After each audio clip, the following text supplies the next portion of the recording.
जब अब्राह ने काबे को गिराने के लिए अपनी फौज की चढ़ाई मक्का की सरजमी पे की, तो वहाँ पे मक्के वालों के बहुत सारे ऊँट और बकरियाँ चल फिर रहे थे।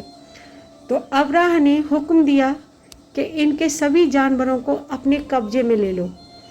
तो वहाँ पर आप सल्लल्लाहु अलैहि वसल्लम के दादा अबू मुत्तलिब के ऊँट भी थे।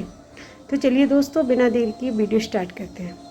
जब अब्राह ने काबे को गिराने के लिए अपनी फौज की चढ़ाई मक्का की सरजमी पर की, तो वहां पर मक्का वालों के ऊंट और बकरियां चल फिर रहे थे। अब्राह ने हुक्म दिया कि इनके तमाम जानवरों को भी अपने कब्जे में ले लो। उन्हीं जानवरों में आप सल्लल्लाहु अलैहि वसल्लम के दादा अब्दुल मुत्तलिब के ऊंट भी मौजूद थे। जब इस बात की खबर अब्दुल मुत्तलिब को पता चली, तो आपने एक खत अब्राह के लिए भिजवाया। उसमें लिखा था कि अब्दुल मुत्तलिब आपसे मिलना चाहते हैं और वो मक्का के सबसे बड़े सरदार है। जब अब्दुल मुत्तलिब अब्राह से मिले, तो आपने अपने ऊँटों की दरख्वास्त लगाई। अब्राह इस बात पर हैरान हुए और तंज कसा, मुझको तो बताया गया था कि आप यहाँ के सरदार हैं, लेकिन आपको तो सिर्फ अपने ऊँटों की पड़ी है। अब्दुल मुत्तलिब ने कहा, मैं सिर्फ अपने ऊँटों का मालिक हूँ, जबकि इस घर का मालिक अपने घर की हिफाजत करना बाखूबी जानता है, लिहाजा आप सिर्फ मुझको मेरे ऊँट वापस कर दें। इसके बाद अब्राह ने अब्दुल मुत्तलिब के ऊँट वापस कर दिए। लेकिन जब अब्राह ने काबे को गिराने के लिए अपने लश्कर को आगे बढ़ाया, तो तमाम के तमाम लश्कर वहीं पर थम गया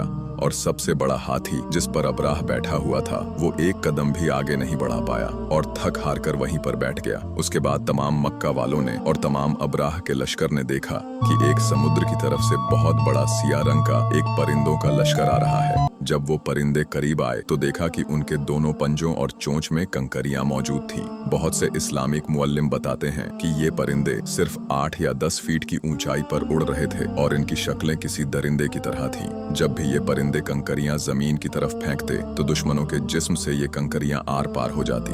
थोड़े ही वक्त के बाद अब्राह वहां से भाग खड़ा हुआ। अल्लाह ताला ने अपने घर की हिफाजत एक परिंदे के जरिए से कराई थी। जब नबी पाक पर कुरान नाजिल हुआ, तो अल्लाह ताला ने इस परिंदे का नाम कुरान में अबाबील बताया है। लेकिन यहाँ पर आपने एक बात पर गौर किया है कि मक्का से समुद्र की दूरी लगभग 70 किलोमीटर है। फिर वो परिंदे कौन से समुद्र से आए थे जिनको मक्का वाले अपनी आंखों के सामने देख रहे थे?